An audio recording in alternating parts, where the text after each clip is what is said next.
Back to Miller. Oh, my goodness. Herbert, sidearm sling, and it's a touchdown. Tyrese Maxey. Oh, good spin move by Filipowski for the news. Give him 9.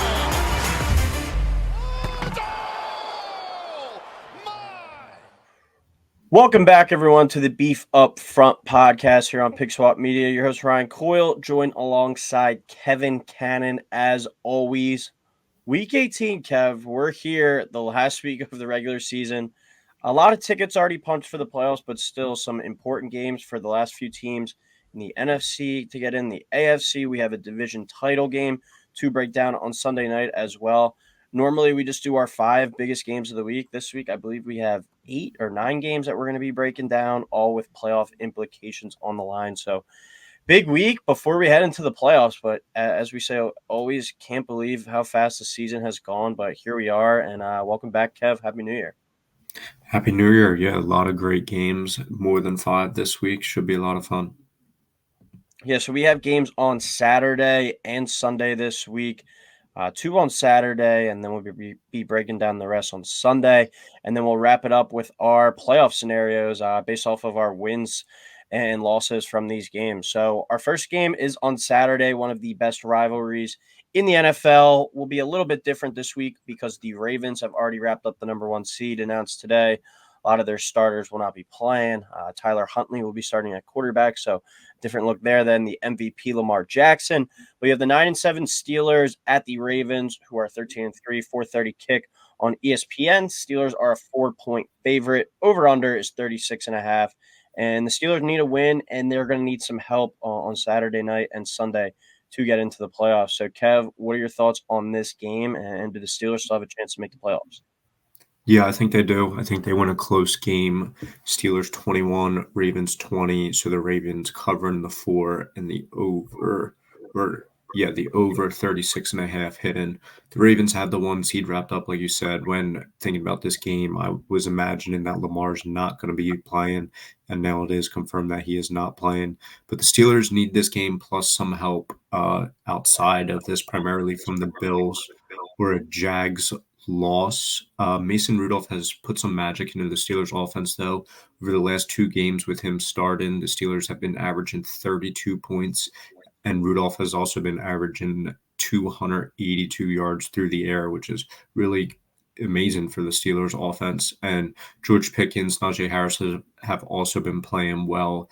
I think the Steelers keep their playoff hopes alive here because they have everything to play for, and the Ravens just have nothing to play for at this point. Yeah, so Steelers' playoff scenario is a win here plus a Buffalo loss, a win here plus a Jacksonville loss, a win here plus a Houston-Indy tie, a Pittsburgh tie plus a Jacksonville loss, and then Houston or Indy doesn't end in a tie, or a Jacksonville loss plus a Denver win plus a Houston-Indy doesn't end in tie. So their most likely path to the playoffs is a win and a Bills loss or a win and a Jacksonville loss. So they win on Saturday. They're going to be at least paying attention on Sunday with a loss here. Pretty much a 0% chance of getting in. As we talked about, the Ravens don't really have anything to play for in this one, but they can keep their biggest rival out of the playoffs, and their backup units have some players on it too. Tyler Huntley's a guy that's played in a lot of NFL games. I wouldn't be surprised to see him go out there, ruin the Steelers' chance at making it in the playoffs. So I'm not expecting this to be a cakewalk with a lot of Ravens out because the Steelers, quite frankly, just aren't that great of a team. And the Ravens are still going to put up a fight against a division rival. Steelers still have to travel on the road in this one too, so that'll be tough. But I expect the Ravens to be very conservative. If any starters are playing, maybe just some snaps, just so they're not too rusty as they have the bye as well. But they're not going to risk any main injuries to guys. They're not going to show any new looks out there. So I think the Steelers are going to be able to escape with a win, keep their playoff hopes alive. And as we talked about, they're going to need some help. But I will take them to win this game, but I will go with the Ravens to cover. I'm going to go Steelers 24, Ravens 21. So Ravens +4 in the over of 36.5 hitting there. Second game on Saturday night. This is a little bit more exciting one than the first one. This is a win and in game, Kev. Texans at 9-7 at the 9-7 Colts, 8:15 on ESPN. Colts are a 1-point favorite, over under 47.5. And going into this game, as I said, it's a win and in. So regardless of what the Jags do, the winner of this game will be in the playoffs. But the Colts clinched the AFC South with a win plus a Jacksonville loss or a tie plus the Jacksonville loss. Colts clinch a playoff berth with a win, as we talked about, or a tie plus a Pittsburgh loss or tie. Houston, they clinched the AFC South with a win plus a Jacksonville tie. If they win, they're in regardless, or if they tie plus a Jacksonville loss plus a Pittsburgh loss or tie, the Texans will be in as well. So Kev, winning in this scenario without needing any help, who gets it done? Texans are going to get it done 24, Colts 20, Texans plus the 1, under 47.5 hidden. I think the Texans had the better QB and defense. Those two factors will be the reason they end up winning. CJ Stroud didn't look rusty last week after being out a couple of weeks with a concussion. And then on the defensive side of the ball, Will Anderson has been all over the place. Those two picks just look like home runs for the Texans, but cornerstones on both sides of the ball for potentially the next decade, it looks like. Both teams have already exceeded expectations this season, though, and I think just getting into the playoffs, getting at least one playoff game is huge for both of these teams, and the franchises set them up for the future. And I'm just not going to be trusting Gardner Minshew here. That could be very smart of me, but it could also end up being very dumb because he has shown the potential throughout his career. In big moments, he can deliver it, but I'm not seeing it here. Yeah, when I think of the Colts, I typically think of a very good home team. They really struggled at the beginning of the year. They've been a little bit better down the stretch at home, but they're only 4-4 at home this year. They're home in this game, so it's not like they have some crazy home field advantage.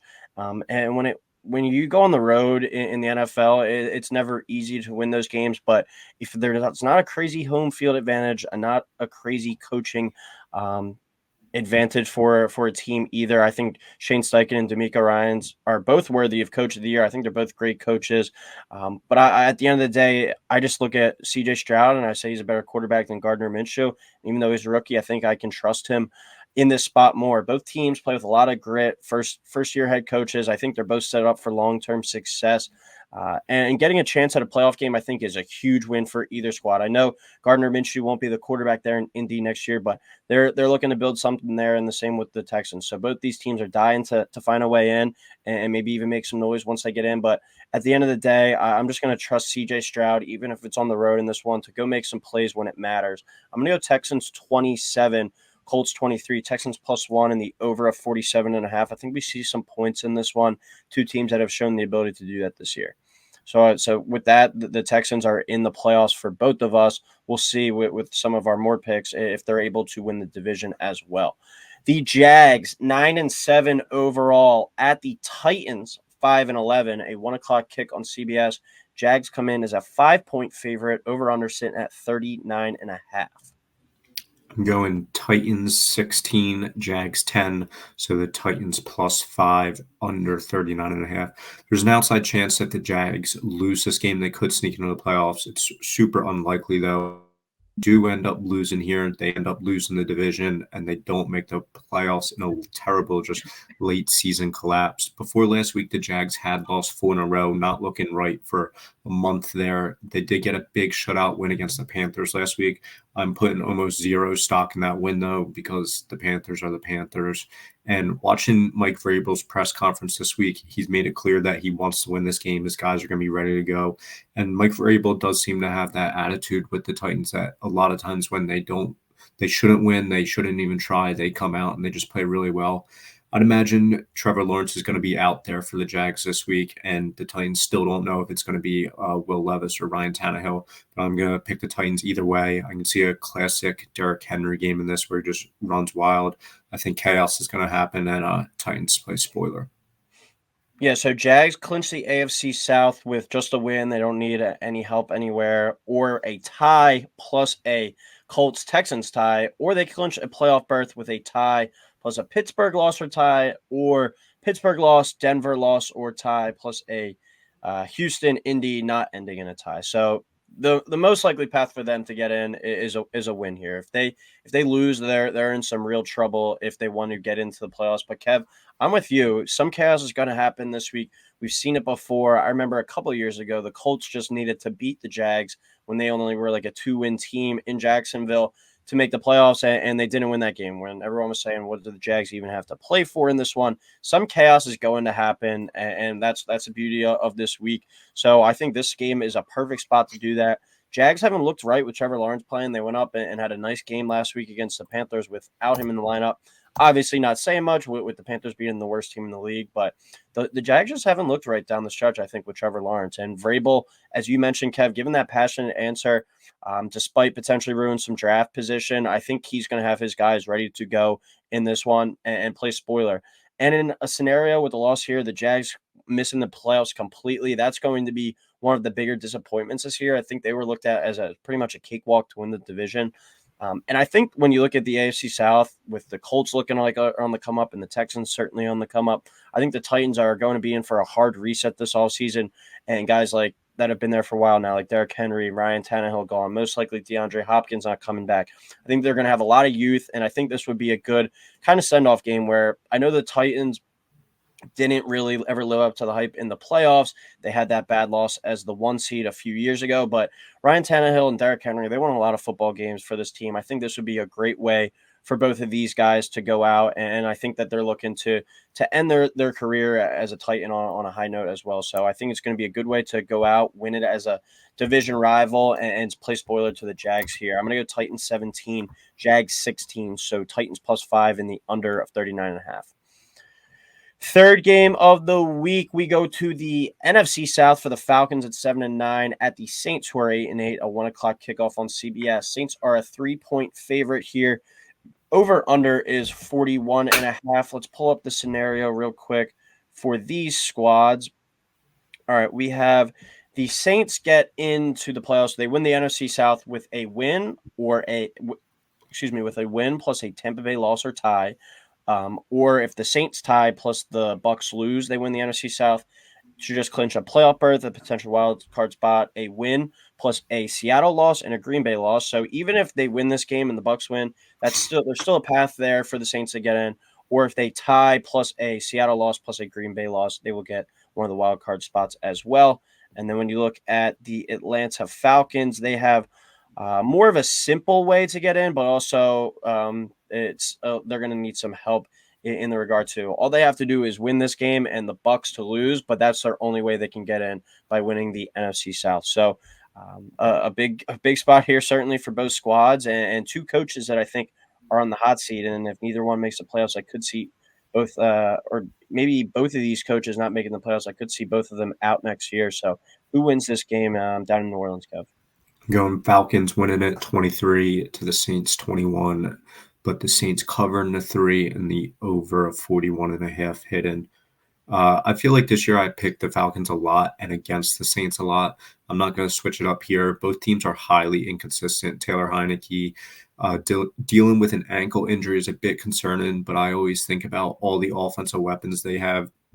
Bijan, London, Pitts, Algier, you just go on and on naming dudes all day. On that side of the ball, they haven't really produced this year, but they do have a ton of talent.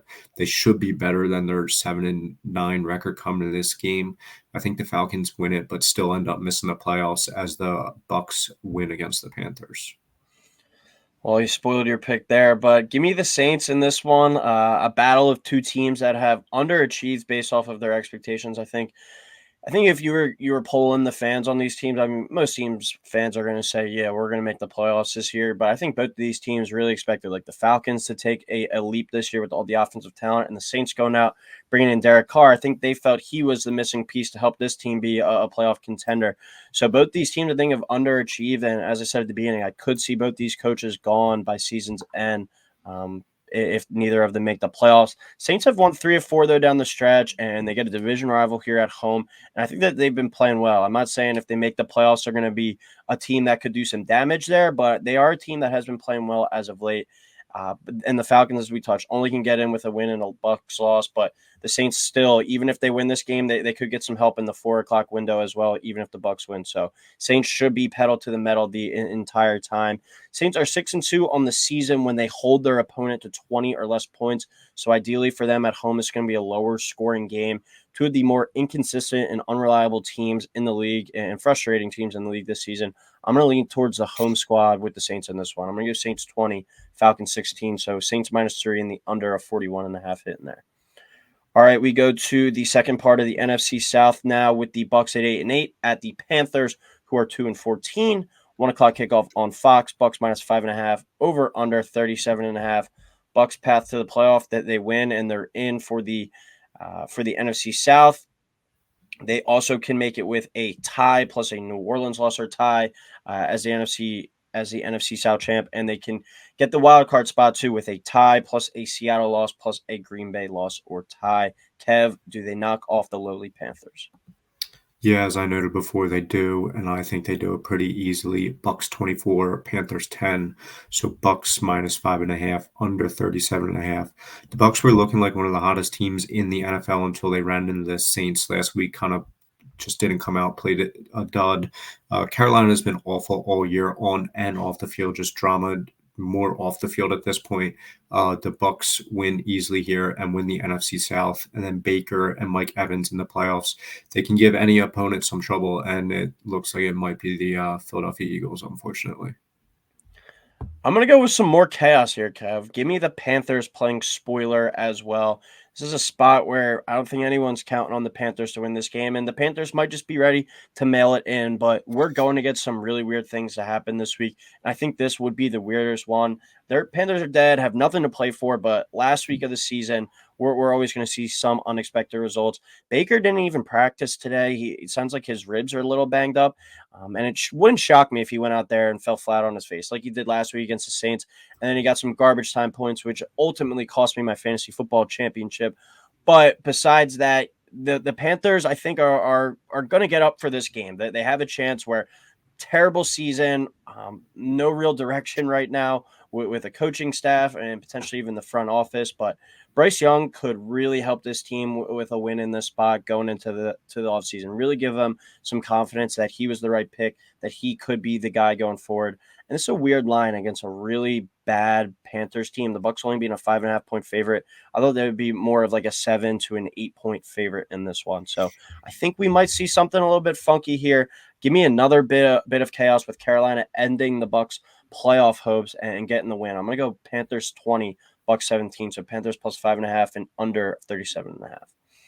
All right, probably the most meaningless game on the slate. We're going to need some real chaos for the Lions to find their way in. But you got the 7-9 Vikings still alive at the 11-5 Lions. 1:00 kick on Fox. Lions are a 5-point favorite, over under 46.5. We're recording on Wednesday night. Still sounds like the Lions are going to be playing their guys. So it obviously could change within the next few days. They might only play a half or so. But Kev, do you think that the Vikings can knock off this Lions team? No, I'm going Lions 24, Vikings 13. So the Lions covering the 5 and under 46.5. The Lions could end up sliding into the 2 seed with a win. Minnesota needs a win and just a ton of help to get into the playoffs. I think the Lions get up early in this game. Goff and most of the starters end up sitting by the start of the fourth quarter. It's impossible to trust whoever is going to be playing quarterback for the Vikings, whether it's Nick Mullins, Jaron Hall, Josh Dobbs. None of them are just good enough. At this point, I don't think they can win this game. I think the Lions come out hot after a rigged loss to the Cowboys and just play really well. Yeah, not a whole lot to play for here. As you said, the Lions could slide up, but they're going to need some weird stuff to happen. And Vikings need major help, or we won't even get into all those crazy scenarios. But I do think the Lions are going to come out playing a little bit pissed off in this one, try to build some momentum, get another win as they head into the playoffs. Lions don't really have much to play for, but it sounds like Campbell's going to play his guys. And if those guys are going to play, they're going to go out there and play hard, even if it's just for a half. I'm going to take the Lions over a Nick Mullins-led team. So Lions 26, Vikings 20, so Lions -5 and the under 46.5. All right, a few more games on Sunday, 3 more to go. We go to the NFC North here with another winning in spot. The Bears at 7-9 at the 8-8 Packers. 4:25 kick on CBS. Packers are a 3-point favorite. Over under is 44.5. Let's pull up the Packers playoff scenario. They win and they're in. They tie plus a Seattle loss or tie plus a New Orleans loss or tie, they're in. They tie plus a Seattle loss plus a Tampa Bay loss, they're in. So I'm not going to go through all of them, but winning in, that's their most simple scenario. If not, they're going to need some ties and some losses and a bunch of crazy stuff to happen. So, Kev, did the Packers win and find their way in here? I think they do, winning by a touchdown, 27, Bears 20, Packers -3, over 44.5.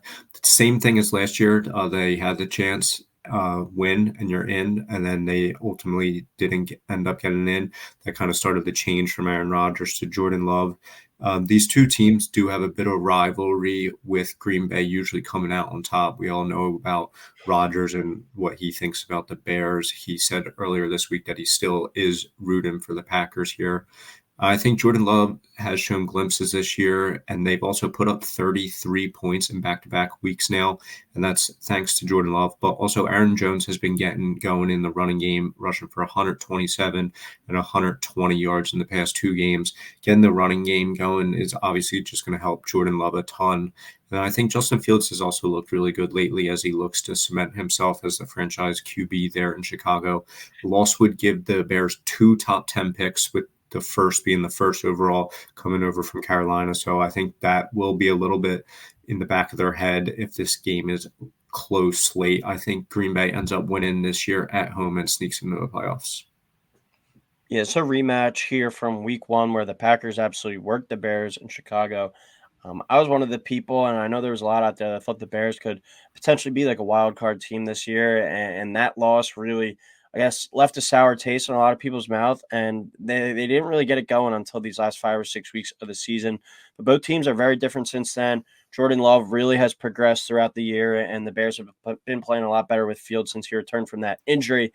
They have a major decision to make with him this offseason. If they go out there, win this game, knock off the Packers, everyone in the locker room and the coaching staff is vouching for Fields, I think that they're gonna have to keep him or risk losing the locker room. But if he goes out there, plays bad, that kind of makes the decision for itself. So even though the Bears aren't playing for a playoff spot in this game, they're playing for a big thing for their future, I think.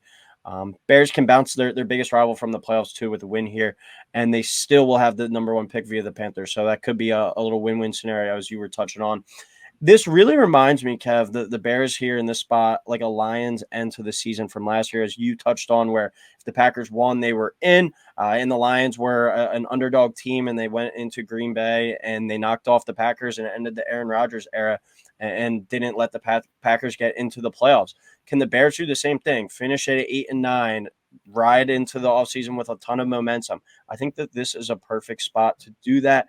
But I think Jordan Love is just playing really well. He's really in command right now, and I think he leads this team to the playoffs for the first time and cements himself as the Packers quarterback of the future. I'm going to go Packers 23, Bears 21. So I'll go Bears +3 and the under of 44.5. All right, last afternoon game on Sunday. The Seahawks at 8-8 really spoiled their playoff chances by losing to the Steelers last week. They traveled to the 4-12 Cardinals, coming off a win over the Eagles. 425 kick on Fox. Seahawks are a 3-point favorite. Over under is 47.5. And the Seahawks' path to the playoffs. They need a win here plus a Green Bay loss or tie, a tie plus a Green Bay loss plus a Tampa Bay loss or tie, or they tie plus a Green Bay loss plus a New Orleans loss or tie. So most easiest scenario for them to get in is a win here and the Bears knocking off the Packers.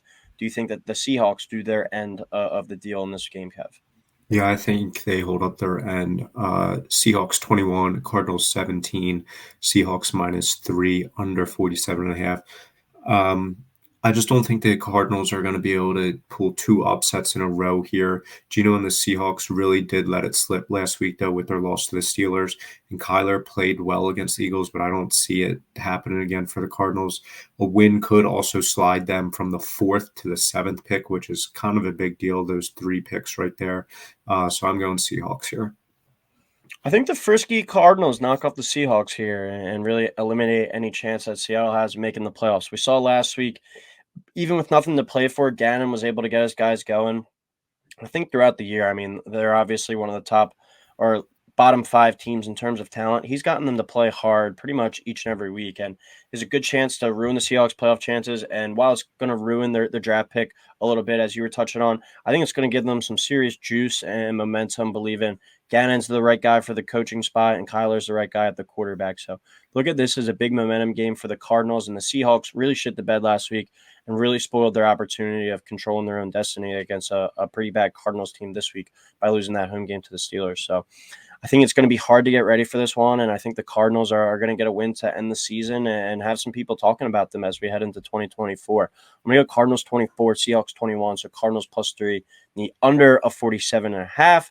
And the last and final game of the 2023 NFL regular season, you got the 10-6 Bills at the Dolphins, who are 11-5, and 8:20 kickoff Sunday Night Football on NBC. The Bills are a 3-point favorite, over under 50.5.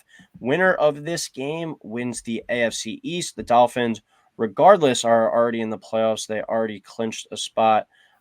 But the Bills, Kev, could be on the outside looking in, or they could be as high as the 2 seed. So that's pretty insane. But Buffalo's path to the playoffs, a win here, they win the AFC East, or they clinch a playoff berth with a tie in this game, a Pittsburgh loss or tie, a Jacksonville loss or tie, or a Houston, Indianapolis tie. So a lot of different scenarios there, but the easiest way is just winning in, and they're the AFC champ. Do you see that path playing out? I do. I think the Bills win a close one, 24, Dolphins 20. So the Bills end up covering the 3 and under 50.5. It's pretty crazy. The Bills, just the swing they can have here, they can go as high as the 2 seed, like you said, or they could be at home next week. They do have the chance to win the division, and that's even crazy too, because a month and a half ago, it looked like they might not even be making the playoffs, which they still end up could not make. But Josh Allen has been great against the Dolphins in his career. He's 9-2 all time against them, and in those 11 games, he has 36 touchdowns, over 3 a game. That's just really, really good, playing really well against them throughout his entire time in the NFL. The Dolphins also have a ton of injuries on both sides of the ball, and I think Josh Allen goes balls out in Miami here, and the Bills win the division. Yeah, what you were saying about Josh Allen playing well against the Dolphins throughout his career, they really took it to the Dolphins earlier in the season, and I think they're going to do it to them again here. As we were touching about, crazy to see a scenario where they don't make the playoffs at all. And in my scenario that we'll get into in a couple of minutes, I have them actually getting the 2 seed in the AFC. So for one, I owe the Bills a major apology. I thought after that Eagles game, their season was dead, and they've completely flipped the script, and now they're the team that nobody wants to play if they get into the playoffs. They got the 3rd best Super Bowl odds at plus 800 right now. So being that team that nobody wants to play, they still have to go out there and handle their business and get it in, so they don't need to rely on some other teams. But the Dolphins don't have a crazy home field advantage or anything, and their offense hasn't really been clicking that much in recent weeks like we saw it was earlier in the season. So if these squads are on the opposite ends kind of the momentum spectrum, where I think that the Bills are surging and the Dolphins might be regressing a little bit, I think that is kind of the major difference maker in this game. If Josh Allen can keep his turnovers to 1 or less, I think the Bills are AFC champs, and maybe even in a few weeks, AFC champs as well. So I'm going to go Bills 27, Dolphins 20. So Bills -3. I'm going to go with the under of 50.5 here. All right, so with all that being said, I'll read out mine, you read out yours, Kev, and then we'll regroup next week for the playoffs. But based off our predictions and all the scenarios, my NFC playoff picture, 49ers at the 1 seed, Cowboys at the 2 seed, Lions at the 3 seed. I have the Saints winning the South at the 4 seed, Eagles at the 5, Packers at the 6, and Rams at the 7. So we'd have the Rams traveling to Dallas. We'd have the Packers traveling to Detroit. We'd have the Eagles traveling to New Orleans. And in the AFC, I have the Ravens at the 1, Bills at the 2, Chiefs at the 3, Texans at the 4, Browns at the 5, Dolphins at the 6, and Steelers at the 7. So Steelers traveling to the Bills, Dolphins traveling to the Chiefs. That would be a fun one. And then the Browns, Texans, 2 of the more underdog teams of the year, meeting up there in the playoffs as well. It would be a pretty exciting first round, Kev. Just real quick, what are your playoff scenarios? Yeah, mine are pretty similar to yours in the NFC. It goes from 1 49ers, 2 Cowboys, 3 Lions. The single difference in our playoff scenarios here is the 4 seed in the NFC. I'm going Bucks. You have the Saints. I think the Bucks end up winning the division. 5 seed, I have the Eagles as well. 6 Rams, 7 Packers. Then we're identical in the AFC with the Ravens at the 1, Bills 2, Chiefs 3, Texans 4, Browns 5, Dolphins 6, and the Steelers 7. All right. Well, that'll do it. Week 18 in the books, and next week we'll be regrouping as we have the wild card. That's probably my favorite episode of the year, and when the games really matter the most. So, as always, everyone, thank you for listening. Please like, subscribe, and Kev, anything before we head out?